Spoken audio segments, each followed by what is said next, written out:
আইসিসির বর্ষসেরা টি-20 ক্রিকেটারের সম্মান পেলেন সূর্যকুমার যাদব। এবার নিয়ে টানা দ্বিতীয়বার এই পুরস্কার পেলেন তিনি। ভারতীয় ক্রিকেট কন্ট্রোল বোর্ডের তরফ থেকে সেখানে দেখানো হয়েছে বর্ষসেরা টি-20 ক্রিকেটারের সম্মান দিয়েছে আইসিসিকে। 2023 সালে 17টি ইনিংসে 733 রান করেন সূর্যকুমার যাদব।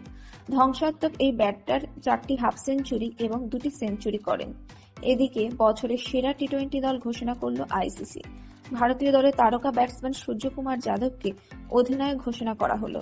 রবি বিষ্ণই, যশস্বী জয়সওয়াল, অর্শদীপ সিংকেও দলে অন্তর্ভুক্ত করা হয়েছে। টি-20 ফরম্যাটে সূর্যকুমার যাদব দারুণ ব্যাটসম্যান। দেশে বিদেশের প্রাক্তন ক্রিকেটারেরা সূর্যের কথা আলাদাভাবে করা উল্লেখ করেন। টি-20 ফরম্যাটে সূর্য উন্মাদের মতন ব্যাটিং করেন।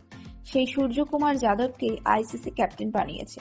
18টি টি-20 ম্যাচে সূর্যের রান 733, 2টো সেঞ্চুরিও রয়েছে তার।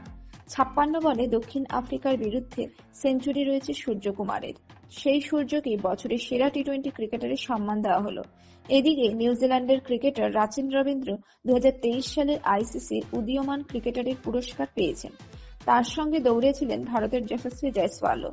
কিন্তু ভারতের উঠতি ক্রিকেটারকে হারিয়ে বছরের সেরা উদীয়মান ক্রিকেটার হয়েছেন কিউই তারকা।